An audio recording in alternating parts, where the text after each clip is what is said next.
Ce mercredi 22 février, le CNFPT a organisé un colloque dans l'hémicycle du Palais de La Source sur le rôle des collectivités en matière de prévention de la radicalisation. Une journée de sensibilisation à destination des acteurs territoriaux que sont les élus, cadres et agents de terrain susceptibles d'être confrontés à ce genre de situation dans leur quotidien professionnel. Il était nécessaire non seulement de former les acteurs de terrain, mais également de sensibiliser le management, les cadres, et également les élus, afin qu'ils puissent accompagner, soutenir, mettre en place des protocoles internes au sein des collectivités territoriales.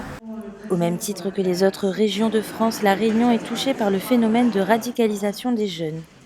Il est donc important d'appréhender le phénomène, comprendre le processus de radicalisation et s'informer sur le dispositif national de prévention mis en place. Alors on leur apprend déjà à définir la radicalisation, parce que c'est un terme qui est très utilisé par les médias, mais très souvent il est peu défini.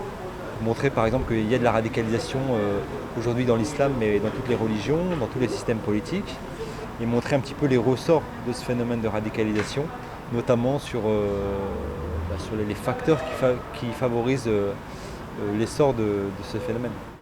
Une convention de partenariat a ensuite été signée entre la préfecture, la région, le département et l'association des maires du département de la Réunion, afin de lutter contre la radicalisation. Aujourd'hui, l'État, avec les collectivités locales, le département, la région, l'association des maires de la Réunion, décide d'être ensemble, de former le personnel, d'aider les associations, en clair d'avoir un acte citoyen qui nous fait prévenir les formes de radicalisation, qui nous fait tenter de garder ici ce vivre ensemble qui nous est si cher. Il faut pouvoir défendre nos valeurs, pouvoir faire en sorte que tout le monde intervienne, que tous ceux qui sont concernés, État, collectivités, associations, puissent agir ensemble pour prévenir de tels phénomènes. La formation des acteurs sur le phénomène de radicalisation constitue le premier enjeu de l'action préventive.